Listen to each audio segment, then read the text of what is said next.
Hello and welcome once more to the World Chefs Certification webinar, and brought to you today by World Chefs and in partnership with our accreditation partner Ctn Guilds. We want to thank you for registering in such amazing numbers today. Absolutely incredible, which is really fantastic, and we want to thank you all. And hello to everybody. I know we're reaching different parts of the world: US, Asia, Australia, UK, Ireland, Europe, the world. So you're very, very welcome to our webinar. Before we start, I'd like to introduce some people. I'd like to introduce Dora Timar. So Dora is the Senior Manager for Recognitions and Frameworks at Ctn Guilds. Ctn Guilds are our accreditation partner for certification. I'd also like to welcome our colleagues, Lynn Toe. Lynn will be conducting the polls, that we're going to be having 2 polls, and also Olivia. Olivia is going to be looking after Facebook, so she will be answering your questions on Facebook and keeping an eye there as well.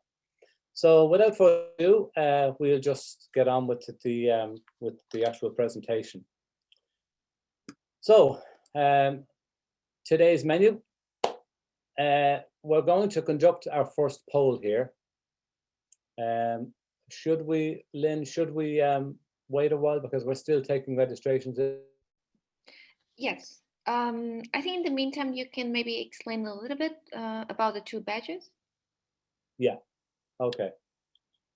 So I'm going to go on here again and we can come back to the poll. So the 2 badges we're going to talk about today are the Worldchefs Certified Master Chef Badge and the Worldchefs Certified Master Pastry Chef Badge.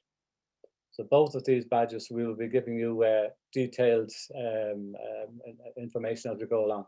So just to give you a quick introduction to the global certification, I'm sure some of you may already be aware of the existing of the certification, but for those who haven't, this is the world's first global certification for chefs anywhere in the world.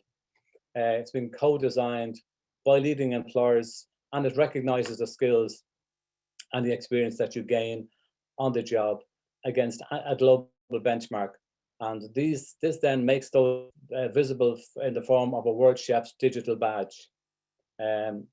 Now, for our friends in the US, I'm sure are now familiar with badges because I know that the American Culinary Federation, they're actually now using badges as a credential, which is really great news, and it's fantastic to see that happening.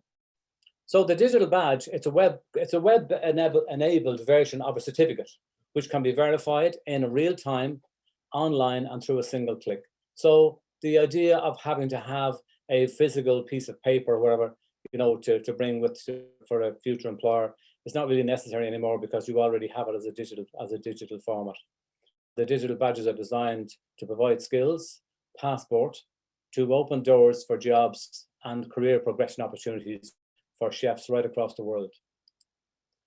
A closer look. So if we take a look at the Masterchef Badge. So the Masterchef Badge here, as you can see, it clearly states here what's required here. So the holder of the badge is a professional chef with an in-depth knowledge of culinary arts and a proven track record in creating dishes which have been recognized for culinary excellence. The individual has extensive professional cooking experience and is either employed as an executive chef, a corporate executive chef, or equivalent, or indeed they can run their own business. So that's for the certified master chef. For the certified Worldchef certified pastry chef, the holder of this badge is a professional pastry chef with an in-depth knowledge of pastry and baking arts. And they must also have a proven track record in creating pastry, bakery, and dessert dishes and products which have been recognized for pastry excellence. The individual has extensive professional pastry experience and is either employed as an executive pastry chef, you can be a corporate executive pastry chef or equivalent, or indeed they can run their own business. So the routes to certification was fairly straightforward, but just to sort of step it out to you first. So you have, we've got 5 steps here. First one here is you choose your badge. So you go to visit the website. It's important here that I say that you must read the certification requirements. It's very, very important. There's no point in applying for a certification and you don't really meet the requirements, because what will happen is, you just won't be accepted. It's as simple as that.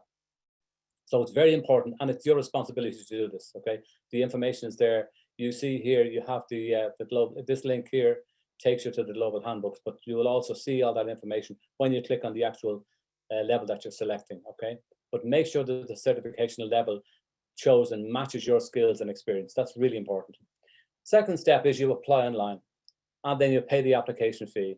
You will then receive access to your online account. The third part is where you're submitting your application. Prepare and upload your evidence. Your application will be assessed. Now, I'm going to go back here a second. Preparing and uploading the evidence is really important, and we'll follow on with that actually in the next slide. You'll be notified if further information is required. Step 4, you receive your badge. You receive the badge. It's issued to you with your digital badge if your application has been successful. It'll only be issued if it has been successful. And the last step in that one is where you claim the badge, and then you start using your new badge, okay? So this here is an overview of what you will see. So this is the actual overall picture. So when you go into the website, this is what you will see. So all the blue badges here, these are culinary, all culinary. These ones here are hospitality badges. So this is the full range of badges from both hospitality and culinary. Okay, and we'll be talking more about those as we later on. Excuse me, John. Before you're moving on to the next slide, because we now have more than 300 audience live, would you like me to start the poll? Yes, if you could, that'd be great. Thank you, Lynn. So if you are using the Zoom app, you will see popping up on your screen now a poll with just one question, one single question. Which level of Worldchefs certification that you are interested in? Worldchefs Certified Master Chef, Worldchefs Certified Master Pastry Chef, both, or other certification? Thank you.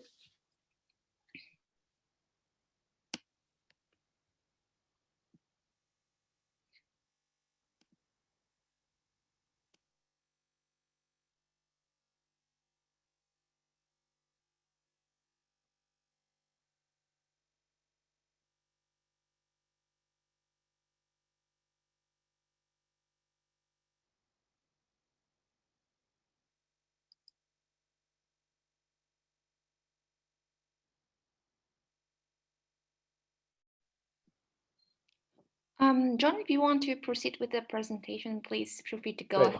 I can share the result of the poll later after. That's great. Okay, thank you. So we're going to move on to the next slide, and the next slide is here where we're taking a closer look. So the closer look here is again to do with the entry requirements and the evidence types. So looking at the Worldchefs Master Chefs, entry requirements, Worldchef Certified Executive Chef or equivalent. You must hold a Certified Executive Chef certification or an equivalent. For the Worldchefs Master Pastry Chef, entry requirements, Worldchef Certified Pastry Chef or equivalent. So they must be held in order to step on.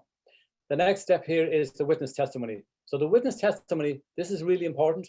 This actually confirms that the applicant has consistently demonstrated the skills and the competencies required for this position. The declaration of business ownership can be can be used in its place. If it's a business that you own, it's a declaration of ownership business that you fill in.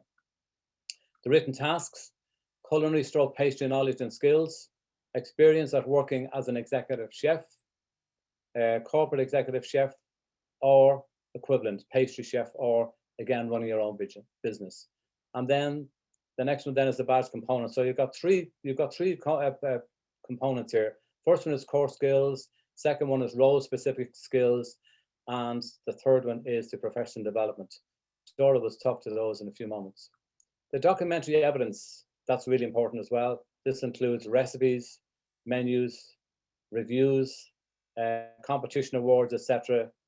You may have to provide HACCP food safety certifications, professional titles and certifications that you have achieved. So these are all required as part of your entry requirements. So a closer look here. Dora, would you like to step in here? Sure, thank you, John. So this is really you've already mentioned the importance of the handbook, which really outlines the skills and competencies that somebody applying for any levels of the certification would need to have. Of course, today we are talking about the Master Chef and the Master Pastry Chef, and the example on the screen is the Master Chef. You also mentioned the 3 key areas on the previous slide, and when you go through the handbook on the next couple of slides, the audience will be able to see that the requirements have been broken into 3 groups. The first one would be the core skills, which are skills related to the level of expertise and experience that master chefs and master pastry chefs would be typically operating at, but they are not just specific to culinary. So we are looking at strategic thinking, we are looking at decision making, we are looking at managing their time, their team's time. So these are skills which are not just applicable within culinary. The second part of the handbook that you will show, John, in a moment are the role-specific skills. So that they are related to, of course, culinary excellence in the case of Master Chef, Master Pastry Chef. And I think it's also important to highlight that in the handbook, the audience will be, and those who are reading the handbook, they will be able to see the requirements set out for the required entry level as well. So for the Master Chef, the executive chef requirements, role-specific requirements would also be included. And for the Master Pastry Chef, the Worldchefs Pastry Chef requirements will be there because that's a stepping stone into the application at the Master Chef and Master Pastry Chef level. And the final part of the handbook, which again we'll have an example in a moment, is around professional development of the individual. But at this level, we are also looking for evidence of external recognition of their culinary excellence, and also the way in which they disseminate their knowledge. So how they can help the new generation and their own peers, how they can help make sure that the standards are constantly maintained within the culinary profession. Yeah. Okay, go for the next slide. So this is what you're talking about here. Absolutely. Yeah. So these are really just, and John, would you like me to explain the colors? Yeah, please, go ahead. So I think it's every handbook has been laid out in a very easy to understand way. And you will see that if you look at core skills as an example, then the actual skill or the competency is displayed in black. So here C1 would be core skill 1. And in this case, for the Master Chef, it would be supporting the delivery of a revenue strategy. Now, again, this would be a core skill from the executive chef level, but it's still included in this handbook.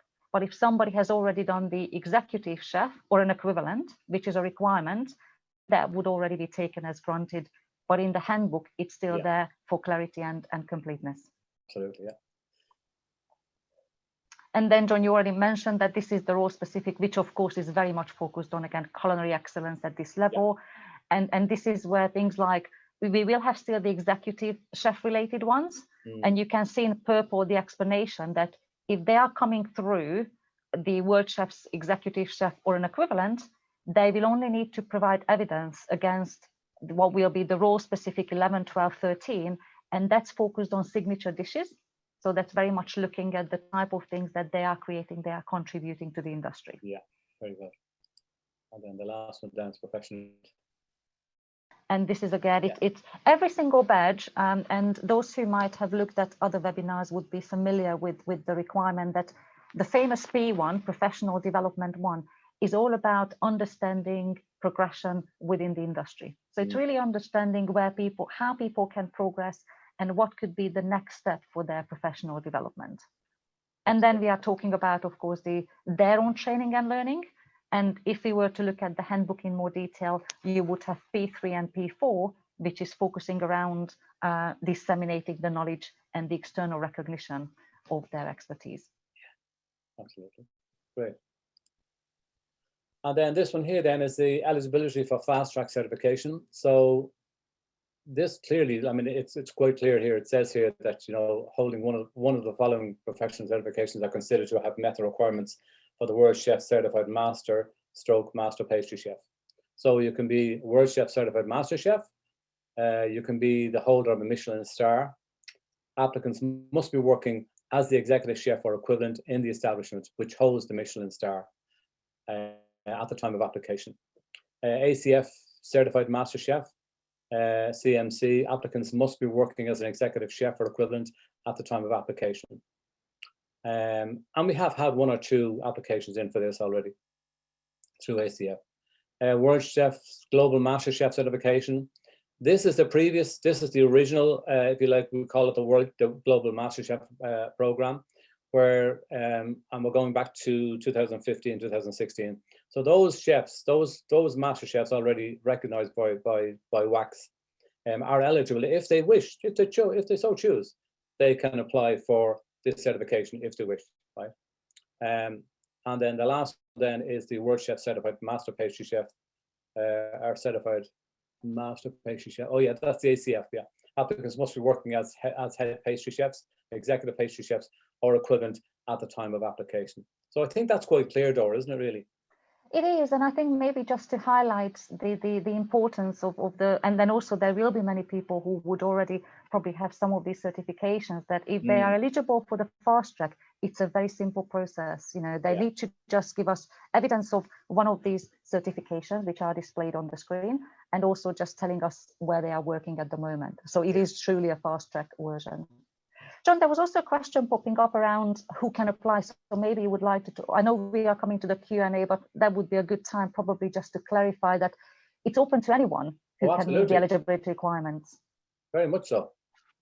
Sorry, no. Yeah, no, absolutely, totally this. Absolutely, yeah. And don't have to be, we often get questions from chefs, you know, do I have to be a member of my chef association? The answer is no, you don't have to be a member of your chef association. But if you'd like to join your chef association, please do. We'd love to see that happening, actually. And I think the chef associations would welcome that, you know. But no, I mean, it's quite clear that there's, you know, we have individuals, we have members from chef associations, we have culinary educators, we really have a broad breadth of people applying from right across the whole hospitality and educational sector, without question. And maybe worth mentioning, John, that also the main reason why Worldchefs developed the certification was to make it fully accessible across the world. Absolutely. Yeah, that's the whole thing about it. So again, looking at this closer look again, and again about sharing a badge. So when you actually have received a badge, you can share the badge. And here we have Nazim Khan, Chef Nazim Khan, who has recently been awarded with his Worldchef CMC. So you know, we'll see a little video now very shortly of them. But the badges can be shared on social media, and they're a great tool to help build your career pathway and show continuous professional development. So I think that's, you know, says it all. And then a closer look, and here we go again. So here are 2 gentlemen. So Nazim Khan.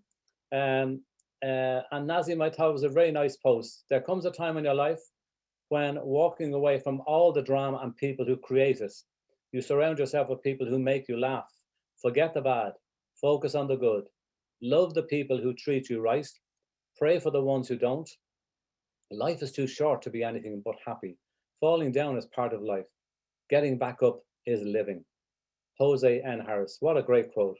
What a fantastic quote. And then our good colleague, Alan Oriel. Alan is the chair of the Young Chefs, Worldchefs Young Chefs Committee. And Alan has just written a really nice post here. And let me move this out of the way. So, celebrating having received my Worldchef CMC. I used the time during COVID, now there's an interesting thing, to apply myself to achieving this goal that I have had for some time. I feel it is important to measure oneself against the international standards of our industry, and what I truly appreciated was the up-to-date line of questioning on relevant subject matter of our time. I highly recommend chefs at all levels to become certified and be recognized for your skills. Thank you, Alan, for those very encouraging words, and I think that's really nice. But as I mentioned previously, this is Chef Nazim Khan, and Chef Nazim Khan is the executive chef at the Bryan Medical Center. And before we go on, I'd just like to give a shout out to all the health workers, the frontline workers who are doing such a fantastic job, you know, in every country that's affected by this pandemic.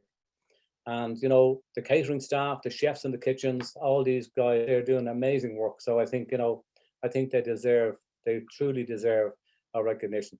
Let's listen to what Nazim has to say about his experience for certification.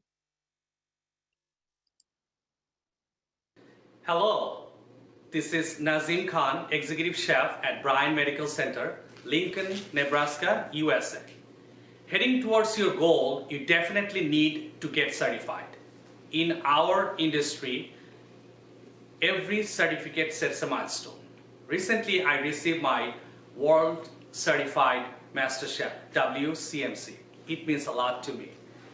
As a chef, I try to use best ingredients in all my recipes. So for my success, I use Worldchef and American Culinary Federation, ACF, for my certifications. Worldchef Association is a #1 brand in our culinary industry. I'm so proud to have my certificate from them. Now is your time to get certified. Certification matters. It will make you confident and strong. Any chef can self-proclaim as a master chef, but they cannot say they are certified master chef. I'm proud. I can call myself WCMC, World Chefs Certified Master Chef. Best wishes for you all. Keep grinding and get certified. Please follow me on Facebook, Masterchef Nazim. Thank you all. Hello. Fantastic. What a great message. Okay, so we're going to go to our Q&A now, and let's see what questions are coming up here.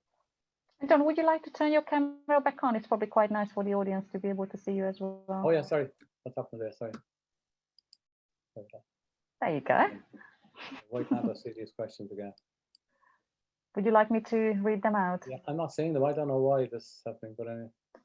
Please do, Dorothy. Okay, so if we just take them, so the first, 1 second, I'm just going to go to the top. There's one question which is, does the Worldchef CCE count towards the Certified Master Chef? That's the I think they probably educator.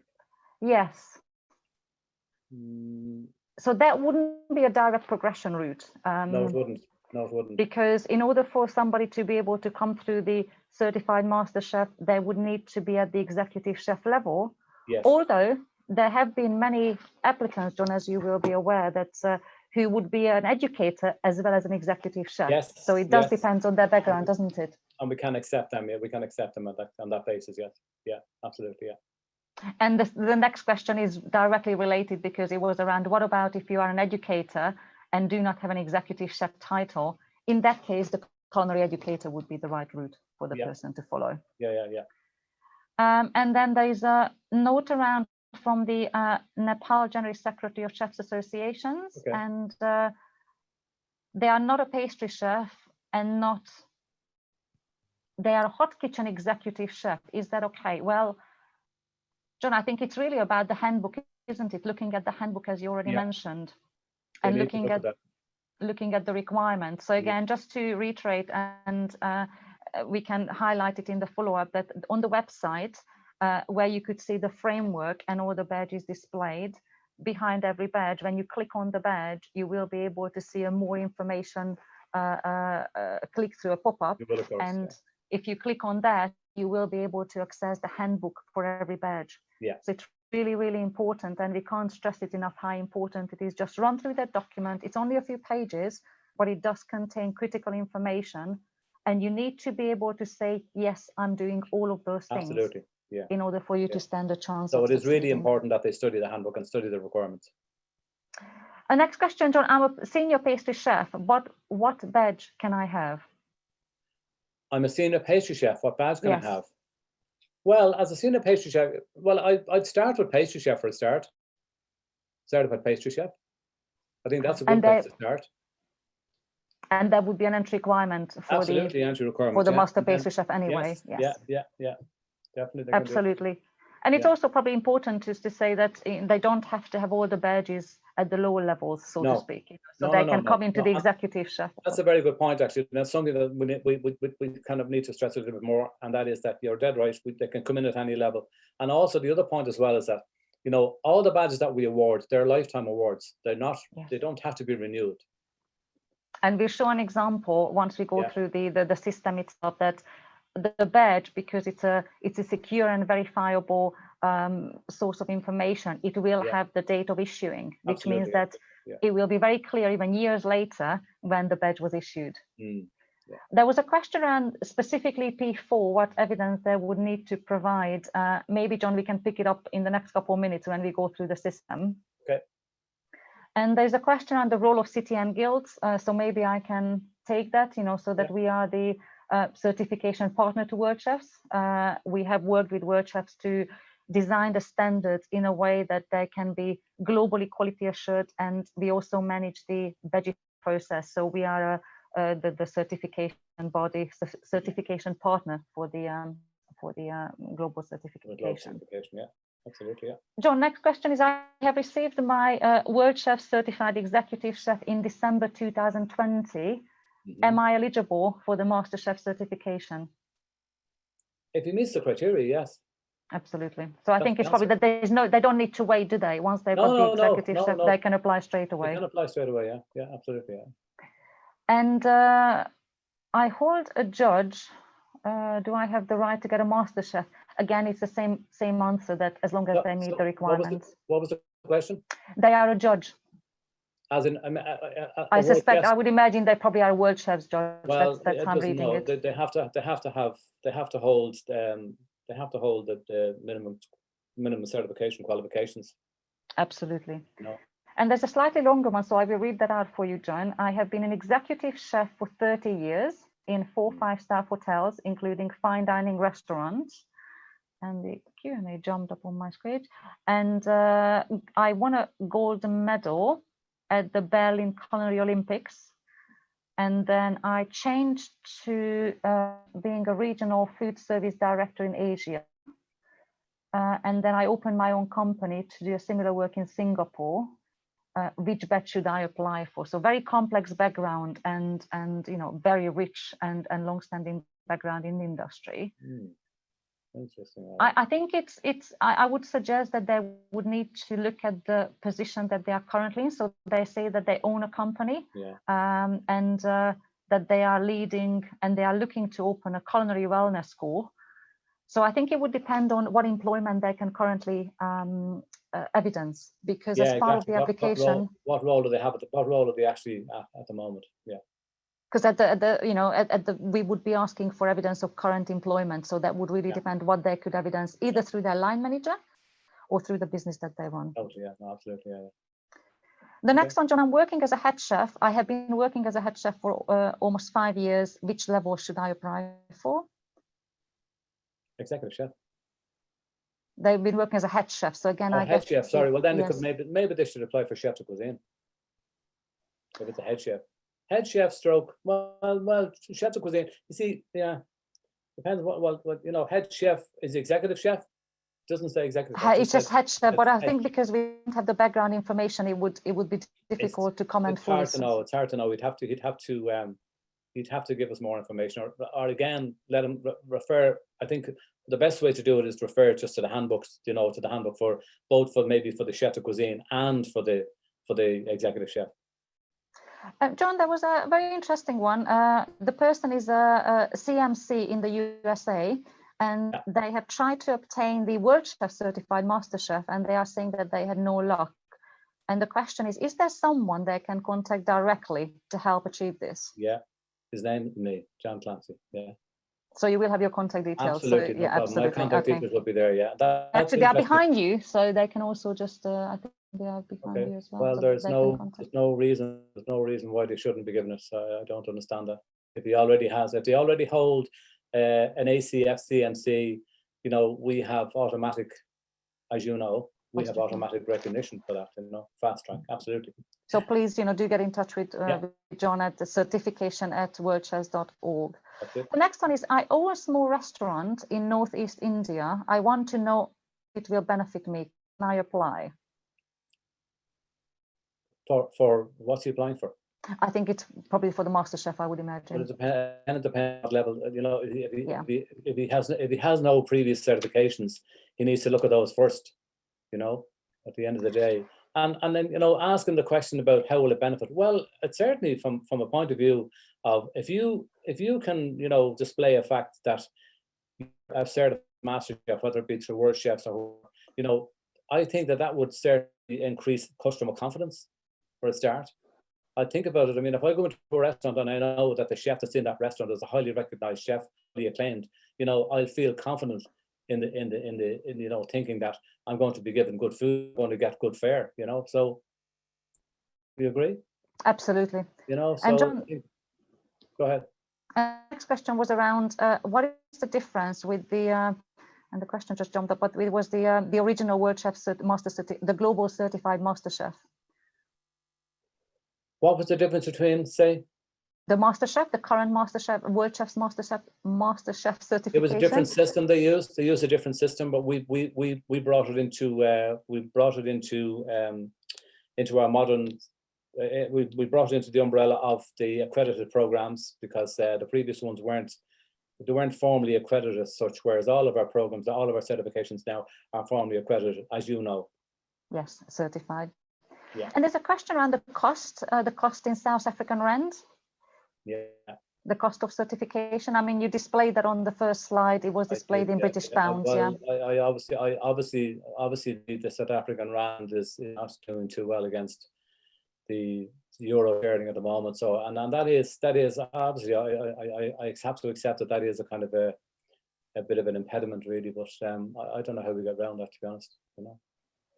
And then there's a question. I'm a research and development chef. Am I eligible to apply for the Masterchef Badge? An R&D chef. So, like, I wouldn't. Well, and it's research and development. So it depends on what level he's at. Does he have a certification? Again, we'd have to know. Does he hold, say, CEC certification or whatever? We just don't know that. And we have had, I mean, it might be worth adding that we have had consultant chefs who have successfully applied for the executive chef. Absolutely, yeah, and they're there, absolutely, yeah. So it would really depend, I think, on the scope, as for many of the questions that we had, it would very much depend on the scope of their role and whether they are able to, because again, just to highlight, these two levels are around demonstrating current skills and competency in culinary or pastry chef excellence. Totally, yeah. Absolutely. And there's a follow-up question from Tim, is just to clarify that if I'm an educator and I'm not an executive pastry chef, I cannot go any further. And I guess, John, I mean, for the educators, there is one badge currently available, isn't it? Which is a high-level badge, the culinary educator one, absolutely. Yeah. And then the question is, does the, I guess they're meant to say, is the ACF certified executive chef certification recognized? Yes, it is recognized, very much so. So it's recognized as a route into the Masterchef, isn't it? Yeah, and it is, and it's it is, and it can be done. It can be done via fast track as well. Absolutely. So there's no problem. And then Alfred is asking, how about from hotel executive corporate chef to personal business as a? I think what he's saying, that he used to be an executive corporate chef and then he opened his own restaurant and coffee shop. And he runs his own business. I mean, it depends on the evidence. He needs to look at the requirements. He needs to meet those requirements. If he meets them, fine. If he doesn't,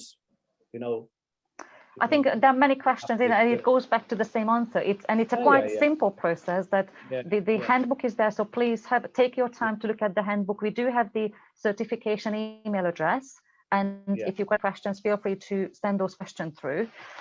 There's another one, John. How long does it take to get the badge? Or how? Well, I suppose from the time that the applicant completes the application form, provides all the evidence, and then there's a 5-day turnaround for the assessor to review the application, review the evidence. If at that point the assessor feels that more evidence is required, well then the candidate is contacted through the contact already, which we'll be talking about later on. The requirement, whatever request for information is put in there, they must then respond.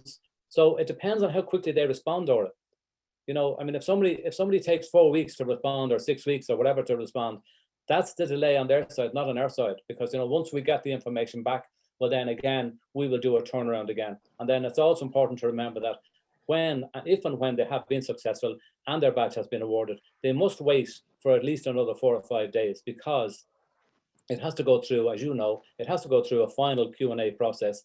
And once that is done, then the badge can be uploaded. I often get requests from people saying to me, I've been awarded my badge this morning. Why can't I have it now? It doesn't work like that. You have to wait, you know, be patient. All good things come to those who wait. And again, and also I think it shows the level of rigor that goes into the quality assurance. Absolutely. It's not an automated, it's not just A, B, C, or D. The evidence is, and I wonder, John, whether it might be a good point. We can come back, we will come back to the Q&As, but maybe just to run through the system, because quite a few of the questions are related to. Yeah, I was just going to start looking at that now, but I think that's a good point. So let's take it here. So here we go, closer look. So I think we already referenced, John, and this is, of course, you know, the opening page and the home page for the certification. And this is where you can see all the badges. And we mentioned already that first, of course, you click on the badge, you look at the requirements, you make the payment for the level of your choice. And again, make sure you take your time to decide whether you can meet all the requirements. Once you made a payment, you will get a welcome email. And in the welcome email, there will be some login details. And there will be a first-time login details, which will then take you to the opening page, the login page for the assessment portal. So this is the e-portal, where once you're logged in, you will be required to upload the evidence. This is the homepage. The example provided is for the chef de cuisine, but of course today we are talking about the Masterchef Master Pastry Chef. But the look and the feel of the page is exactly the same. So there will be a black bar in the middle, and just please double check that what is displayed on the black bar is the level that the certification level you have applied for. And typically, if you've applied for the Masterchef or Master Pastry Chef through the standard route, there will be 4 gray boxes, which is what you can see on the screen. If you are applying for the fast track, the screen will look slightly different because, as we mentioned already, there will be only 2 things that you need to provide us with. One is some background information on you, who you are, where you work currently, and evidence of the certification that qualifies you for the fast track route. I think an important point here, Dora, as well, is this book here. This is very really important because I think, you know, there's resources here. If you click on these resources, we have some little videos in here as well. But this book here, the guide to using learning system, because we do understand and we appreciate that, you know, you're coming into this system for the first time, you know, it can be a bit overwhelming. So you need time to kind of get your head around what's happening here. And, you know, but reading this book here, it's very well put together. And, you know, thanks to you, Dora, and all the team. But I mean, you know, it's very good. The videos here as well, I think they're very, very, very, very useful. And I think, you know, people use these, it definitely does help them. There's no doubt about that. Absolutely. And don't be daunted by even of the document. It's been put together to explain every little step. So if you are very IT, you know, IT savvy and you are very IT literate, you might think, oh yes, of course I know that. But please read it, because what we found, those who do go through the guide first, their application is spot on, really easy to assess. And that's when, John, we can even shave off from the 5 days, because it's very easy for the assessors to go through. When they don't look at the handbook because they get very excited and they just want to get started, which is great. But that's when, if they don't follow the right process, there might be some key steps that they have missed. And we will highlight some of those, but just please take your time to read that document. Yeah, no, it's very important. There's no time limit on the application, which means that you can log in, log out as many times as you would like. You can take your time, upload the evidence, change the evidence, because as I will show you in a moment, there are very clear points when you are telling us in the system that I'm ready. And until you tell us that you are ready to be assessed, it's completely within your control. And it's not like a closed book exam. You know, you are being asked to look at your work. You need to go away and provide some evidence.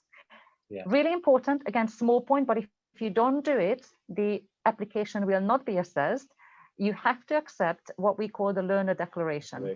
And that's a declaration to confirm that everything you upload is your own work.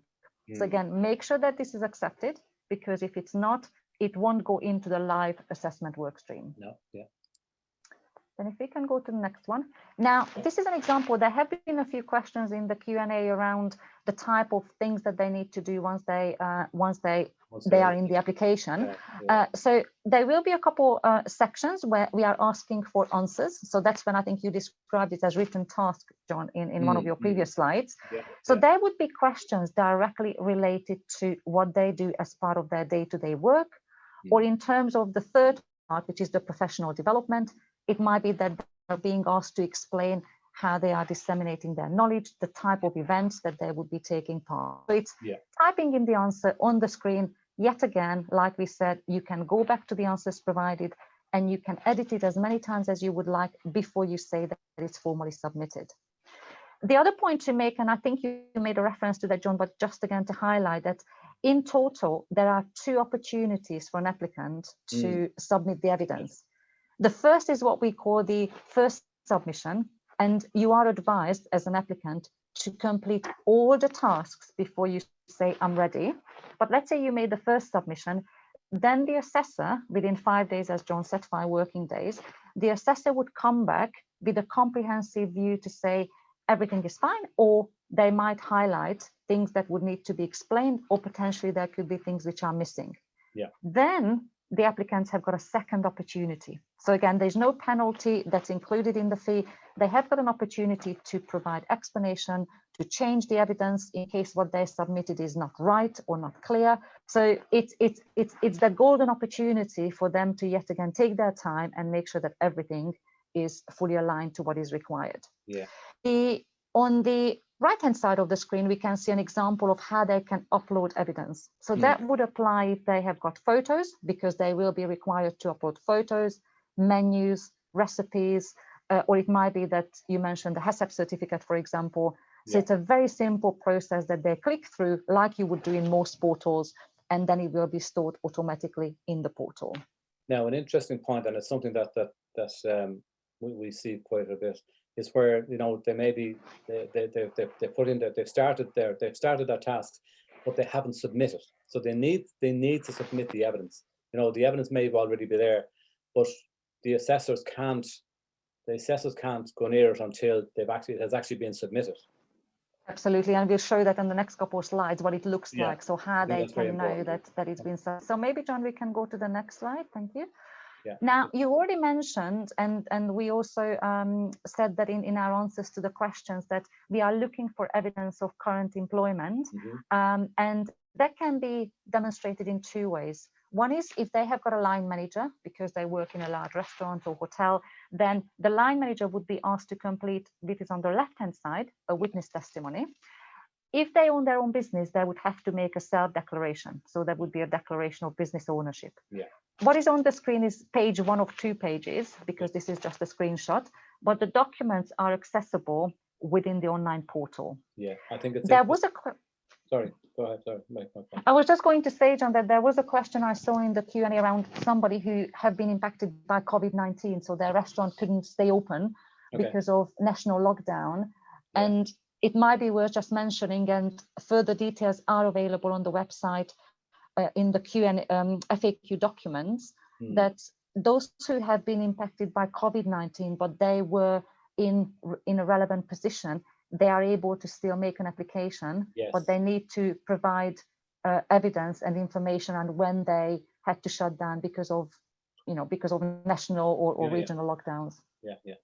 But the other point as well there, just on the first one here, the witness testimony, the grey piece in the bottom, counter signatory guidance, that's very, very important. It cannot be the same person. So the main witness testimony, the main witness signing it, cannot be the same, cannot be the counter signatory. They have to be 2 separate people, and they have to be people that are above you.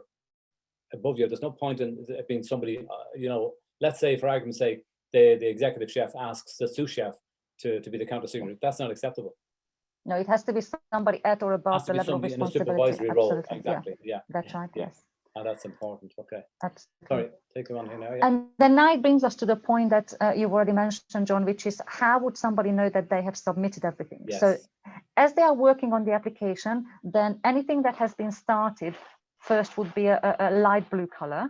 But then once they have gone into the task themselves and they said, I'm ready, and there is a particular button which is explained in the guidance document that they need to press, then all of the parts, as we call them, the little units, the boxes, you will see that they turn dark blue. And on the box, which is difficult to see on the screen, it will say submitted. So when it's been submitted, then the person completing the application will know that they have submitted the tasks. But there is one really important step that they still need to do once they submitted the evidence, which I believe, John, is on the next slide. which is making sure that they make a declaration in what we call the contact diary. So the contact diary is the place, is your diary, as it says. This is where all communication with the nominated, the allocated assessor happens. And when somebody would like to tell us that their application has been completed and it's ready to be assessed, they need to make a very simple contact diary entry as it is displayed on the screen. They need to say, first original submission completed. Yeah. It is only once this entry has been made that the assessor is assigned and notified that they can start assessing. Yeah. So we had applicants, as you know, John, who might have done a beautiful application, but they didn't complete this step, and they were wondering why nothing has happened, you know, for a week or two. Yeah. And it's only for them to find out that they missed out this very important step. So again, please make sure that if you are applying, you do that. Yeah. And that can be frustrating for people, I'm sure. I've no doubt about that. But at the same time, you're absolutely correct. I think it's really important. That's a very important point. So, you know, even if it was a case that they had to go back in and just to say, well, okay, did I check it? Did I? If I didn't, well, then do it, and then it can be assessed. Absolutely, 100%.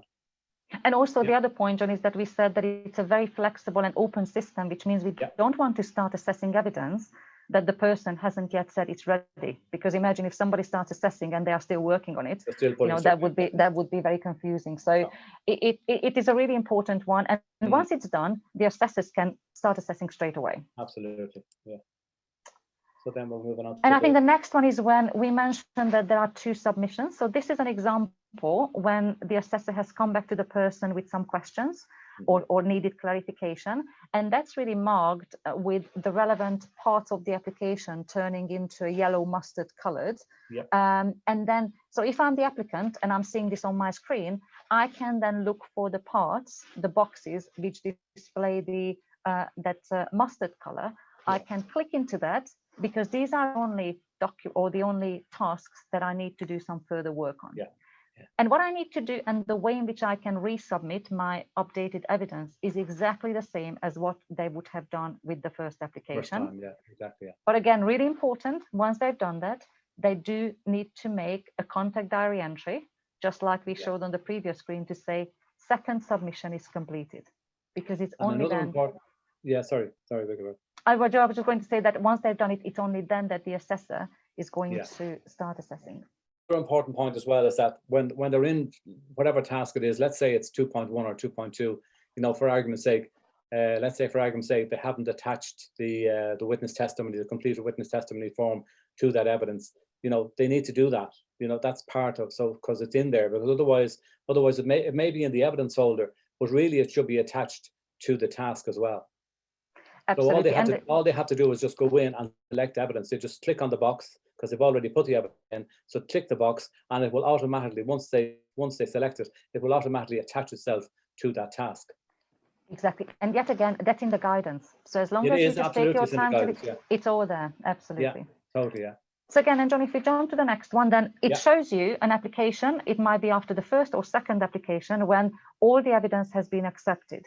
Yeah. Now, one important point to note that even though all the parts would have turned green, it will take, there is a 5-day turnaround for the final application, to be going through what we call a final validation. Yeah. So in case you have applied and you have been successful, i.e. all the parts have turned green, great. But then please just allow 5 working days for the badge to be issued, just because it needs to go through a second level of quality assurance, especially, you know, at the Masterchef, Master Pastry Chef level, to make sure that only those who are fully eligible are issued with the badge. Yeah. If you are successful, you can see at the bottom of the screen, which is enlarged now, this is the badge you would receive. You will get an email from email address called Ctn Guilds via Acclaim. Acclaim is the name of the actual platform. That's the global online platform where the badges are held. And through the email, you will be able to click through into that platform. So when you can see accept your badge, which is a bit difficult to read, but that's what it says on the screen, then you will be prompted to either create an account. It's a free account, you don't need to pay. And if you creating the account for the first time, then it just requires first name, last name, email address, and the password. If you already have an account, then you can log in and claim maybe your second, your third badge in the same place. Yeah. And once you claim your badge, then you will be able to not just view the badge, but very importantly, you can start sharing your badge, which is the exciting part, of course. And if you share your badge, then it is a highly secure, verifiable link. And anyone, your friends, peers, employers, the world looking at your badge would be able to see what you can see on the screen. And importantly, John, there's a little green, blue box in the top right-hand corner of the badge page. That's right. And it says verify. So if somebody's sharing the badge, that's the button that a person, anyone viewing the badge can click, and that will give you instant verification whether this is a genuine badge. Or if somebody tried to, and I'm not suggesting anyone in the audience would do, but if somebody's trying just to copy and paste the image, of course, that link wouldn't work. So that's essential for employers or anyone else, authorities who would like to confirm that this is a genuine badge issued to that person by Ctn Guild. It's a good security. It's a good security feature. It's the same security, John, as blockchain is built on. So it's probably the most secure at the moment. That's it in the bigger screen now. You can see it. It is the bigger screen. Absolutely. Yes, you're absolutely right. Just the interesting thing about the skills there as well, Dora. That's interesting. So a prospective employer can see there. They can click on any of those skills, budgeting, compliance, there, because they're all part of that. They're all part of the requirements of that level for Masterchef. Indeed, we call them skills tags, and they have got two primary functions. One is that they give an instant overview of the type of skills the person has demonstrated, but equally, there are currently 7 countries within the acclaim system, including the US, Australia, the UK, Canada, I believe, India. I think Brazil is also part of that, where those skills tags link across to job opportunities directly. So there are thousands and thousands of websites with job advertisements which are being crawled. So in terms of progression, in terms of being able to find an opportunity, if they are looking for an opportunity, it allows them to look at the latest vacancies. And then just on the new feature coming soon, well, we talked about that the last time, but it's now almost there. It's not being built. It's just, you know, it's going to go live very, very soon. And that's basically the opportunity for those who have gained the badge to be able to download a PDF statement of achievement. So that will really be a very nice looking copy that they can print if they wish. They can submit it if they need to submit it for any form of verification. So that will be just an e-version, an e-certificate version, if you wish, of the badge. And if anybody is interested in purchasing a specially designed plaque, they can do so at our Worldchefs website. We're also looking at a medal, a Masterchef medal, or a Master Pastry Chef medal as well. So if anyone's interested in those, you know, we can you certainly talk to us. You can go to our website, and all the information is there on our shop online. Okay, so I'm going to ask Lynn. Thank you, Dora, for that. I'm going to ask Lynn now. Lynn, do you want to step in here and do the second poll? Yes, please. Yes, thank you, John. Following the same principle, you will see a window pop up on your screen. We just have one question for you. How likely will you apply for Worldchefs Certified Master Chef or Worldchefs Certified Master Pastry Chef after this webinar? Very likely, likely, neutral, unlikely, or very unlikely? Thank you. So while we're waiting for the audience to answer, John, the Q&A box is open for you. Lovely, thank you. But again, for some reason, I can't see it. You can't. So would you like me Please, to filter? I mean, I need to say it's great. We've got quite a lot of questions. So of course, any questions that we have been unable to answer, we will take those offline, and we will either add them to the FAQs. So please remember that on the opening page of the certification, there is an FAQ document, a very comprehensive FAQ document at the bottom of the page. And if there are any questions which are related to specific individuals, then the team will of course follow up with them. Many of the questions, John, as I'm going through, would be around the entry requirements. So I think we can just pick them up and we have answered those. So I'm looking for the ones which, there was one comment and I can't find it now, but I read it just before we went into the system, which was a question stroke statement. And the person who posted the question said that, so could they use the badges to track the progress of their staff? And I guess it's not just in relation to MasterChef, but all of the badges. Could they use Could they do the badges? So could they get their staff to apply, for a badge, and therefore, as they progress through their careers, the badges would show the progression? Absolutely. Which is exactly why we've designed it, isn't it? Yeah, exactly. That's why we did it the way we did it. Exactly. Yeah, yeah. That's a good question, actually. Yeah. John, there's a question. Go ahead. One question is, can I use the same evidence for my Master Chef application that I used for my Executive Chef application? Some of it may be relevant, and other parts of it may not be. And also, I think just to say, we are not asking you to repeat what we already asked. So if you've done the Worldchef Certified Executive Chef and you have got that certification, we will not be asking for the same information. No. So it's displayed in the handbook for completeness.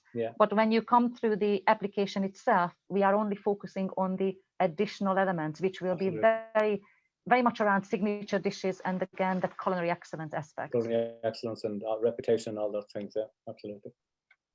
Indeed. Any other ones? And there's one question: where can I see my certificate and my badge? And I think we've showed the system, so that would be in the badge issuing system. So that would be in a claim. I think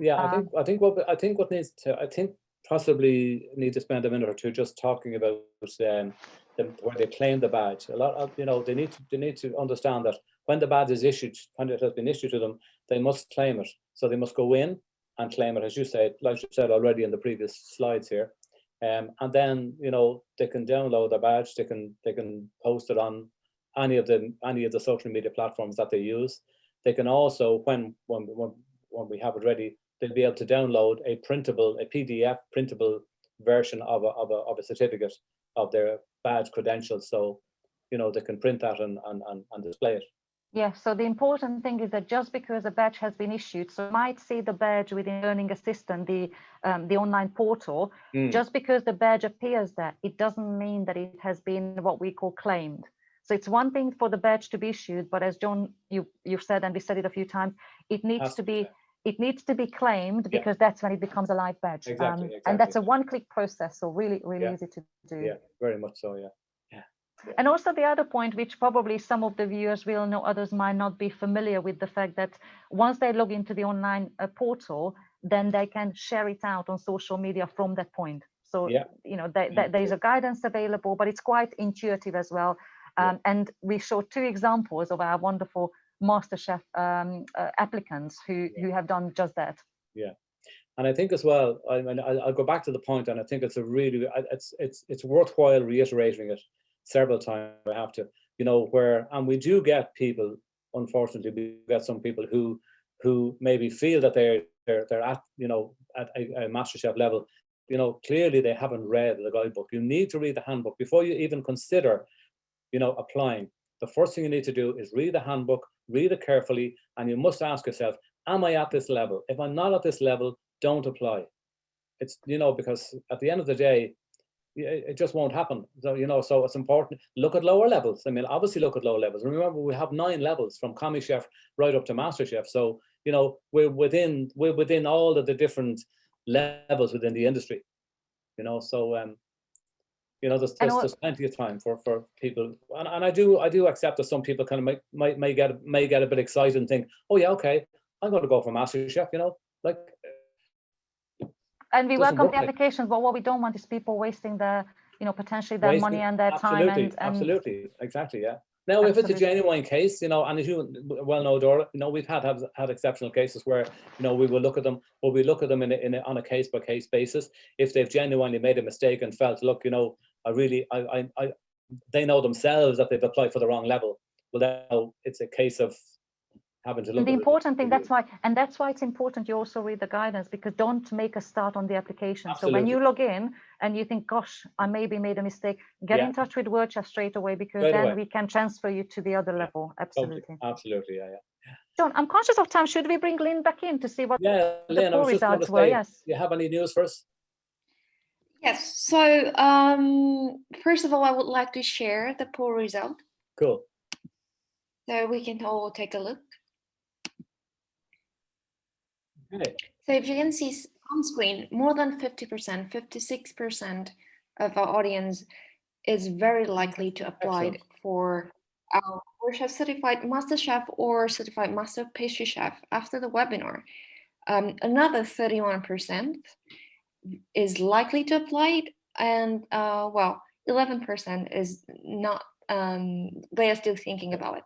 So I think this is very That's positive very good. responses. Very good. And how many? What was the poll on the? How many were looking at each of the levels?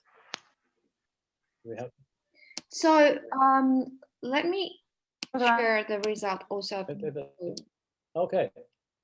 So we have 100%. 50%. Someone's looking. Excellent. 59% of our audience would like to apply for the Worldchefs Certified Master Chef Badge, and 14% of our audience want to apply for Worldchefs Certified Master Pastry Chef. That's very good. Then we have 21% who would like to apply for both level. This is the interesting. Yes, so this was the early poll. Yeah. So I think, John, it's obviously we do, and I'm conscious we are running out of time, but you know, your contact details are available on the page. And I mean, please, again, it's a very important level. We are super excited to have had so many of you on the webinar, and questions, just please drop us an email or get in touch with us. Great. And again, just to thank everyone for their involvement today and for turning in such great numbers and for maintaining the numbers. I still see we have over 300 participants still online, which is really fantastic. So thank you everyone for staying in tune with us today. Look, just want to wish you all the best of luck, and hope you'll all stay well. And please stay tuned to Worldchefs, because there's lots more exciting webinars coming up. We have Feed the Planet. We have lots of other things coming, judging seminars, and we may even look at maybe doing more certification webinars in the future. But for now, we just want to say thank you to everybody. Thank you, Lynn and Olivia, and Dora. Thank you as well. And again, let's keep the power of the white jacket focused. Stay well, everybody. Thank you.